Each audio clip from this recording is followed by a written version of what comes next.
6 months postpartum, my fiancé admits he loves me less. How should I navigate life as a single mom after ending a 6-year relationship? She had always imagined her life would be a perfect fairy tale, meeting the love of her life, building a future together, and creating a beautiful family. But as we all know, life rarely follows our best laid plans. This is the story of a young woman, let's call her Emily, who, at 27, finds herself facing an unplanned chapter, one that would test her strength, resilience, and sense of self. Emily had been with her fiancé, Michael, for 6 years. They were high school sweethearts, the kind of couple everyone expected would make it through thick and thin. When they discovered she was pregnant, the news came as a surprise. While not entirely planned, Michael seemed enthusiastic, reassuring her that they were ready for this step. Little did Emily know, the birth of their child would expose the cracks in their relationship and revealed truths she never thought she'd hear. 6 months postpartum, Emily sat on her bed, her beautiful baby boy finally asleep in his crib. She had always pictured her postpartum journey filled with love and partnership.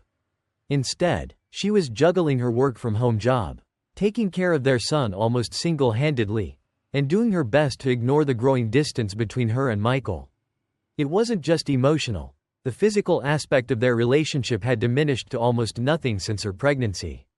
The few gestures Michael had made, like gifting her a $25 Starbucks gift card for her birthday and a wilted bouquet for Mother's Day, felt empty, as though done out of a sense of obligation rather than love. One night, tired of the silence and Michael's incessant scrolling on TikTok while she fed and put their son to bed, Emily decided to confront him. She didn't want to fight, she wanted clarity.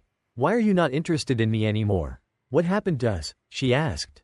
Michael fumbled with his words, giving half-hearted excuses, work stress, sleepless nights, but when pushed further, he finally said the words that broke her heart.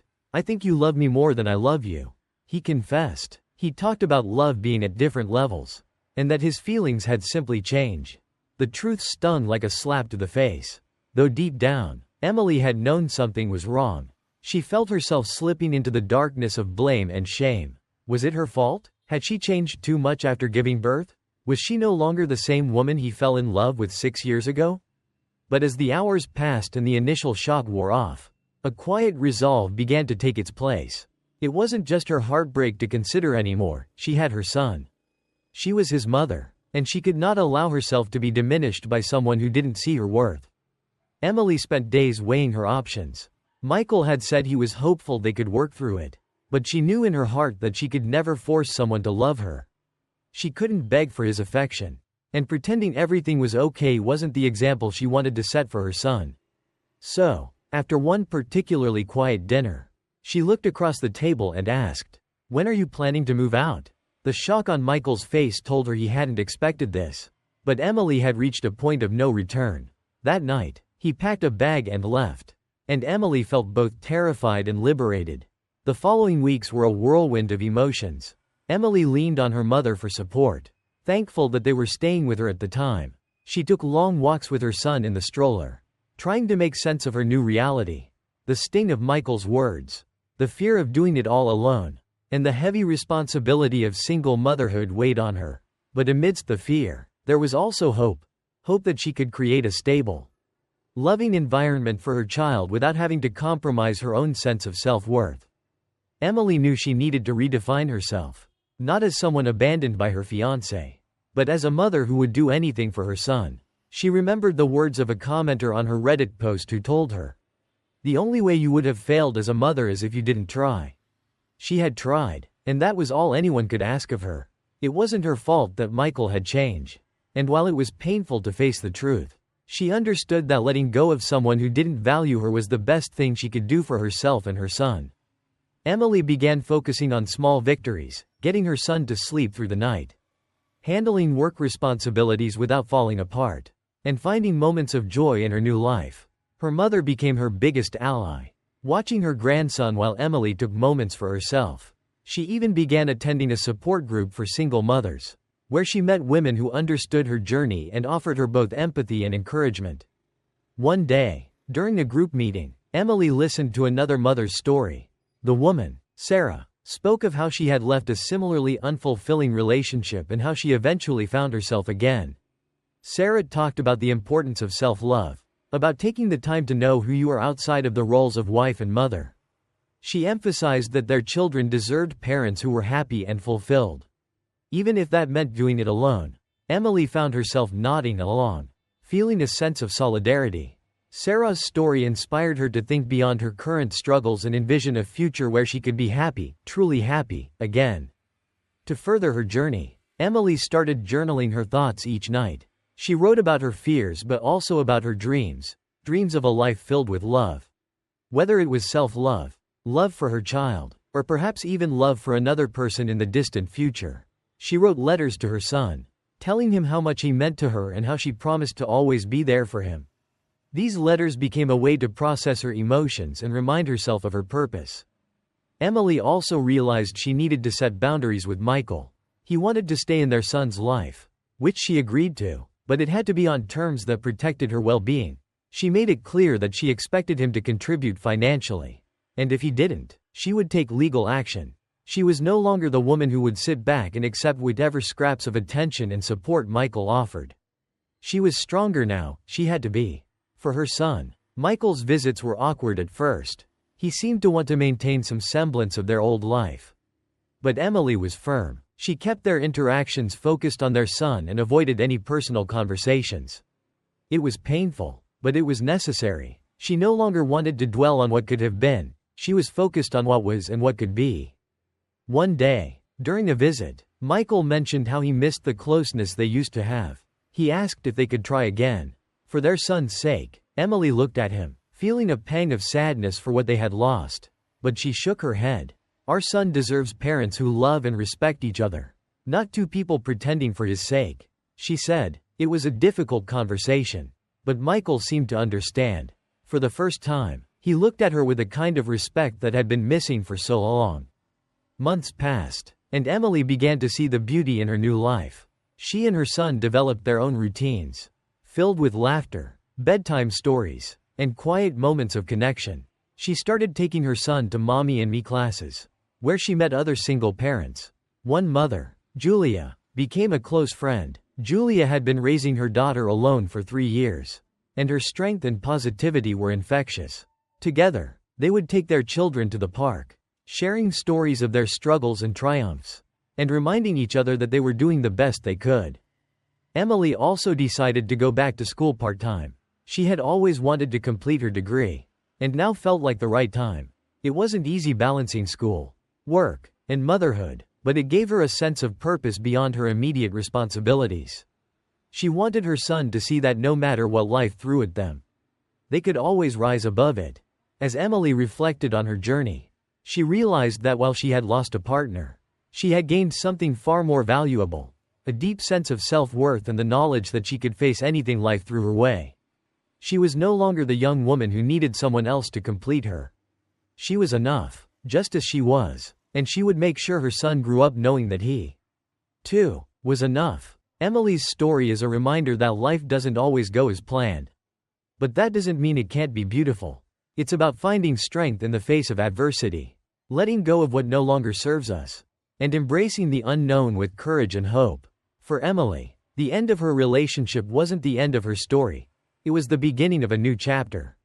One where she learned to stand tall, love herself, and give her son the best version of herself she could offer. My golden child brother face planted into my cake. I refused to help, and Mom tried to ruin everything at the wedding. The evening of Amy's wedding was destined to be one to remember, a fairy-lit barn, mason jars filled with wildflowers, and love in the air. The scene was set for a perfect day. But little did anyone know, a family's silent battle was about to come to a climax. And at the center of it all was Jake, the golden child, who had it all, the talent, the accolades, and the admiration of those around him. But sometimes, the most pristine facade hides the deepest cracks. Growing up in the small, unassuming Midwestern town, Emma and Jake shared a childhood filled with simplicity. Their parents, Tom and Linda, worked tirelessly to provide a comfortable yet modest life for their children. They didn't have extravagant luxuries, But their home was filled with love and a sense of warmth that only comes from shared laughter around a scratched dining table. And homemade chocolate chip cookies on game nights. Emma and Jake were inseparable back then. Siblings who built imaginary worlds together with Legos and ran through the backyard pretending to find mythical creatures. Jake, always the imaginative leader, took Emma on countless adventures that etched joy into her childhood memories. But everything began to change when Jake entered high school. He was brilliant, a fact that soon became evident not only to his family but to teachers and peers alike. As Jake's accomplishments multiplied, awards, scholarships, recognition, so too did the distance between him and the family. He left for Mentor Academy, a prestigious private school, and with that came a shift in their dynamic. His world expanded into a realm of wealthy peers, expensive tastes, and unfamiliar values. Emma stayed behind, rooted in their town, her achievements more humble but no less heartfelt. She found joy in baking, her passion becoming her solace. Emma's time in the kitchen became a way to express herself, to create something beautiful when her own world felt small next to Jake's ever-expanding universe. When Jake came home on rare occasions, the boy she knew seemed to have been replaced by someone who could only talk about designer clothes, exclusive dinners, and the contempt he felt for their family's quaint life. Linda and Tom, proud of Jake's achievements, never missed a chance to celebrate his triumphs. Meanwhile, Emma's modest accomplishments often seemed to fade into the background, a talented baker. Yes, but not the star her brother had become. The event that brought everything to a head was Amy's wedding. Amy, their cousin, had always been close to Emma, sharing countless afternoons in the kitchen gossiping while frosting cupcakes. When Amy asked Emma to bake her wedding cake, Emma was honored. She poured her heart into it, perfecting every layer until it was as beautiful as the love Amy and her fiancé shared. But Jake, the golden child, arrived at the wedding in an expensive suit. A stark contrast to the rustic, lovingly decorated barn. His disdain for the setting was evident from his remarks, which grew louder as the night progressed and the drinks piled up. Jake's behavior spiraled out of control, climaxing in a scene that would forever define the evening: a slip, a faceplant into Emma's meticulously crafted wedding cake, and the silent horror that filled the barn as everyone looked on. There he was, Jake, covered in cake, his gaze falling on Emma with a silent plea for help, a plea she chose to ignore. After years of watching her brother live above consequence, bask in their parents' endless support, and disregard their family's values, Emma let him sit in his moment of humiliation. It was a painful but necessary step for both siblings, one that perhaps marked the first time Jake truly faced the weight of his own actions without Emma to catch him. The aftermath was a storm of emotions. Their parents chastised Emma for her lack of compassion. Jake sent furious texts accusing her of abandonment, and Emma herself wrestled with conflicting feelings of guilt and resentment. But it was their grandmother, Nana Rose, who brought the family together. As the matriarch, Nana Rose had seen the best and the worst in them, and she knew it was time to address the fractures that had grown over the years. The family dinner she arranged was a turning point, a night where truths were laid bare. Apologies were made, and a new path began to take shape. Jake's apology came hesitantly, but it was genuine. He revealed that his perfect life had started to unravel. He'd lost his job. His arrogance had cost him his position, and the glamorous image he had worked so hard to maintain had crumbled. He admitted that in his quest for success, he had lost sight of what really mattered. Emma, in turn, found herself softening, realizing that beneath her brother's sharp exterior was still the boy she had built castles with, who had lost his way in the pursuit of what he thought would bring him happiness. Slowly, Jake began spending time at Emma's bakery. The experience was humbling for him, but it was also healing. He admitted that the tangible nature of Emma's work, creating something real, something that brought joy to others, was something he had missed in his high-powered career. It was the beginning of a reconnection that neither sibling had anticipated. Emma taught Jake the basics of baking, and though he was far from perfect, the effort meant more to her than words could express. Their parents, particularly Linda, struggled with the change. Linda had poured her pride into Jake's success, seeing his accomplishments as a reflection of their family's worth. Letting go of that image was difficult, and it created new tensions even as Emma and Jake were healing. But through conversations, sometimes painful, sometimes tender, the family began to find a new understanding of what success truly meant. Nana Rose's words lingered in their minds. A family is like a garden. And if you don't tend to all the plants equally, some will wither while others overgrow. The family found themselves redefining success, moving away from societal expectations and towards something more personal and fulfilling. Emma and Jake started a tradition of Sunday brunches, taking turns cooking for each other.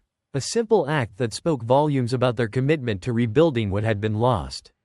There were still moments of tension, old habits die hard. And Linda sometimes struggled to accept Jake's new path, but the difference was that now, the family was willing to talk about it, to face their emotions honestly rather than letting them fester. Jake's journey was not just about losing a job or falling from grace, it was about rediscovering himself. Peeling back the layers of arrogance that had grown over the years to reveal the vulnerability underneath. He began volunteering at the community center, helping elderly residents learn basic computer skills, a far cry from his high-powered consulting days. But work that left him with a sense of purpose. For the first time in a long while, he was happy not because of what he had achieved but because of what he was able to give back. The change in Jake also allowed Emma to let go of her own resentments. Years of feeling second best had left scars. But seeing her brother make genuine efforts to connect, to help at the bakery, to acknowledge her successes, it all helped to heal wounds that she had thought would stay with her forever. And for their parents, the process of adjusting was ongoing. Tom began spending more time at the bakery, helping Emma with business planning and brainstorming ideas with Jake for potential career paths. Linda, though still hesitant, started taking baking lessons from Emma, a small but significant gesture toward building a new kind of relationship. In the end, the family came to understand that their worth was not defined by Jake's Ivy League degree or his consulting job, nor by Emma's ability to succeed in a small business. Their worth lay in their love for each other, in the laughter they shared over a slightly burnt pie, in the Sunday brunches, and the willingness to grow beyond their mistakes. The lesson was simple yet profound. Success is not about the accolades you collect, but the relationships you nurture, the love you give, and the person you become when no one else is watching. Jake and Emma's story serves as a reminder that families are complex, filled with unspoken expectations and silent resentments, but also with endless opportunities for love and reconnection. The cake at Amy's wedding may have been ruined, but from that disaster came something far more valuable, a chance for growth, for healing, and for rediscovering what it means to be a family. It's a story about falling down, quite literally, and finding the courage to get back up, not alone, but with the help of the people who love you most. Life will always have its golden children, those who seem to shine effortlessly, whose accomplishments are lauded at every turn. But real gold doesn't shine just because it's polished, it shines because of its depth, because of what lies beneath the surface. Families, like gardens, require tending, and sometimes that means cutting back the overgrowth, allowing light to reach the parts that have long been overshadowed. Success is not about being the golden child, it's about finding your own light, and helping those you love find theirs too. In every family, there are stories of triumph and failure, love and resentment, but as Emma and Jake learned, the journey toward understanding each other is what makes the family whole. It's a journey that requires patience, humility, and a willingness to see each other not as golden children or black sheep, but simply as people, flawed, striving, and worthy of love.